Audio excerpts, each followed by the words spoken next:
Aloha, New York! You look beautiful tonight. Thank you so much for coming out. I love you back. Aloha. You guys are making me feel right at home. Thank you so much. We got just a couple of days left here before a very, very important election. I'm so tired and jet lag. There's no place else I'd rather be than here with you tonight.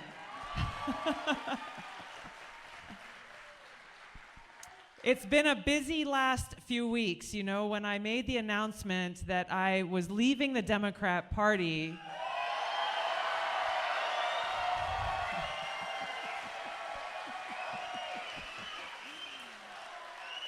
I gotta be honest with you. I talked to my husband, I was like, I don't know if anybody's gonna care.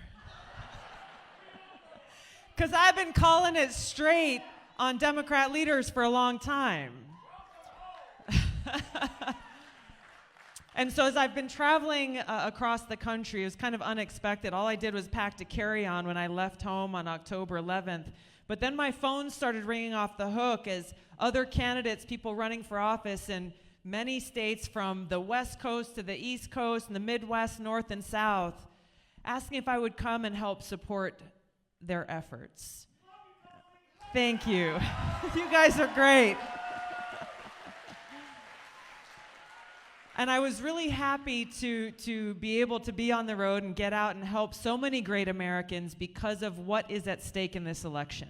The reason why all of you are spending the most precious commodity that you have, your time, to be here tonight. Just like you, I love this great country. And just like you, I am deeply, deeply concerned for our future. I have never been more concerned about our future than I am now. Because in so many ways, we see how those in power are abusing their power and seeking to undermine our God-given rights that are enshrined in the Constitution every chance they get.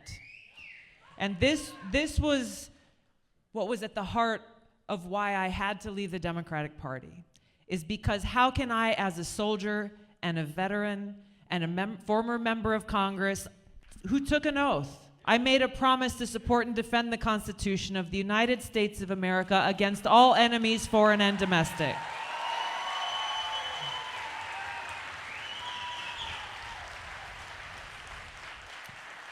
And unlike too many politicians in Washington, that actually means something to me. Those words are seared in my heart, and it's a promise that I will carry with me for the rest of my life. It's why even as I hold no office right now, I have no position or title in society, I am doing my very best to fight for our freedoms because they are under attack by people from within this country.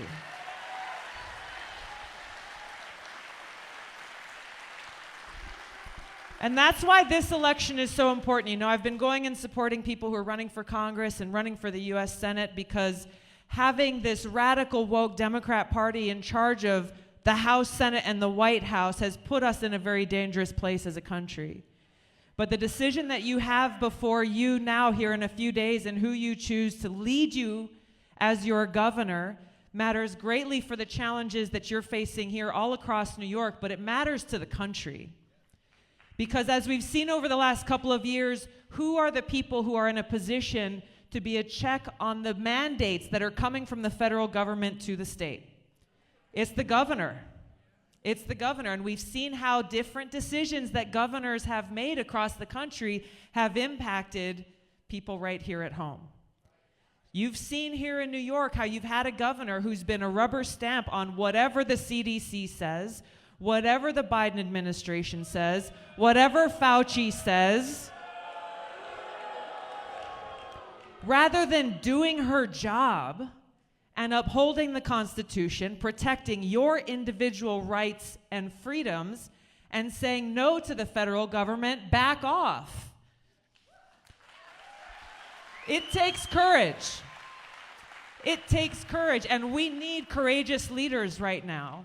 Because we have people in charge of the federal government who are willing to abuse their power and leverage whatever they need to in order to force their agenda, their radical agenda, on us. And one of the dirtiest tricks they play is they tell governors, if you don't do what we say, we're not going to give you money. Your money. Your money. Exactly. You should have it back. And when you have weak people in charge, I won't even call them leaders because they're not leaders. When you have weak people in charge who cower in fear at the federal government, who suffers? Not Kathy Hochul. The people. We, the people. That's what's at stake in this election. I have been so concerned over the last 2 years. In some ways it's gone by quickly, but in other ways it's gone by slowly, because over that short period of time we've seen a destruction of our individual rights in so many ways, and we've seen threats to our kids in schools, to education, to parental rights, to our freedom of speech, where this administration is working with big tech to silence and censor any one of us who dares to dissent. We see how they implement policies like the Ministry of Truth, or as they call it, the Disinformation Governance Board, a fancy title that basically says, hey, you know what? We in the federal government know what's best for you better than you do. We think you are too stupid to think for yourselves, and so we're going to tell you what is true and what is not. We're going to tell you what is information versus disinformation. We're going to tell you what you're allowed to see or hear or say. That is what they did. How is this the United States of America?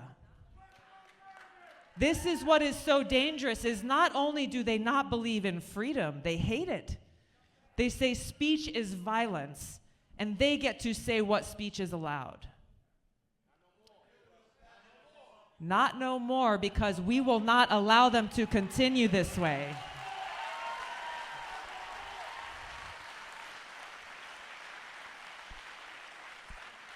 You know, it's kind of ironic, and I was asked this by Chris Cuomo, actually. I did an interview on his show a few weeks ago. And what was funny to me, it was interesting.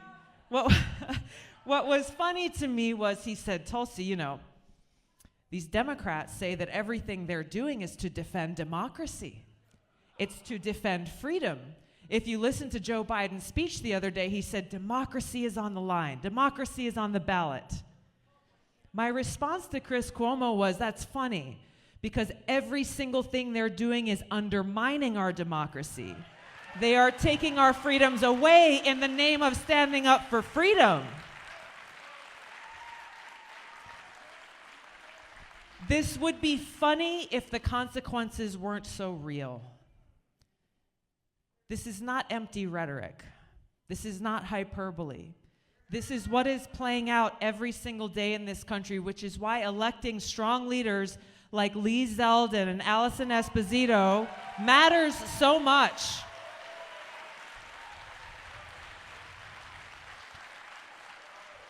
Our founders had such a beautiful vision for the potential of this great country.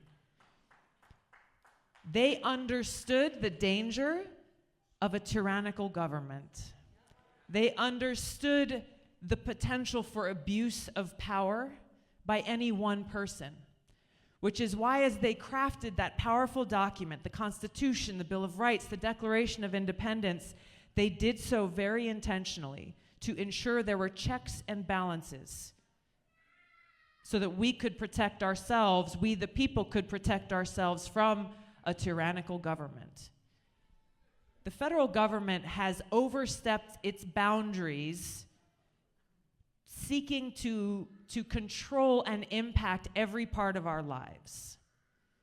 Our founders envisioned this representative government with governors leading and deciding states, being empowered to make those decisions because they are here listening to you and interacting with you, as you've seen Lee and Allison do.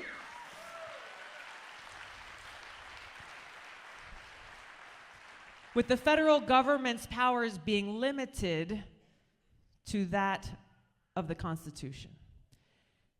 We have 2 years left of this administration. I know. Where's that time travel when we need it? We have 2 years left, so what do? Our founders said, we the people. We the people. It is within our power, and I challenge you to remember that it is actually our responsibility. It's our responsibility not only for ourselves and our loved ones, but if we care about the kind of future we're going to leave behind for our kids, you can't stay home.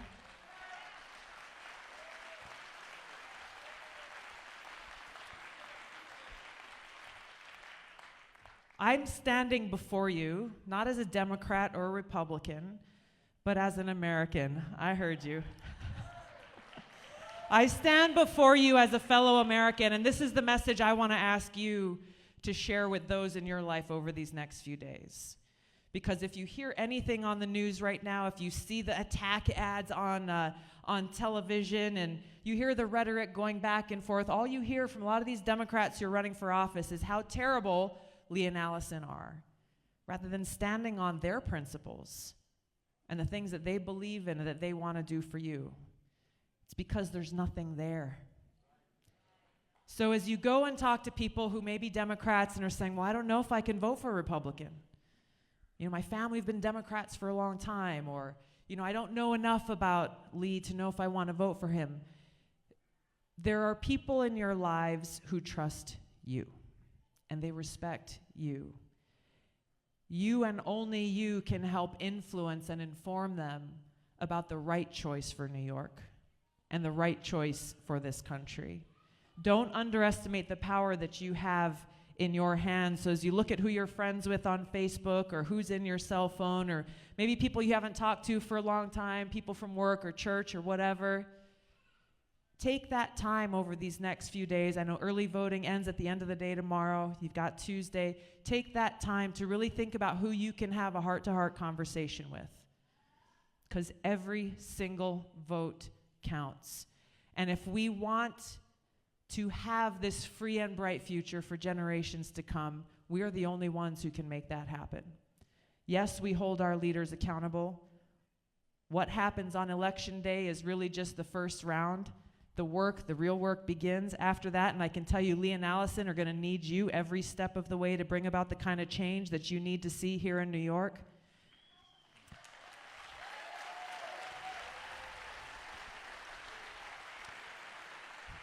It's easy to feel discouraged and helpless in the face of the power of big tech, social media, big corporate media, big government. But we need to always remember, and this is where I find hope, is in every single one of you. Their power is only as great as we allow it to be. The power really lies in our hands. And it lies in who we choose to lead and serve us, we the people in our government. And it also lies in where we choose to give our attention, where we choose to give our time. But the choice is ours. Our freedom is on the line. Our future is on the line. It's going to take every single one of us to stand up and continue to fight to protect and save this country, to save your state, and to protect and defend these freedoms we hold dear.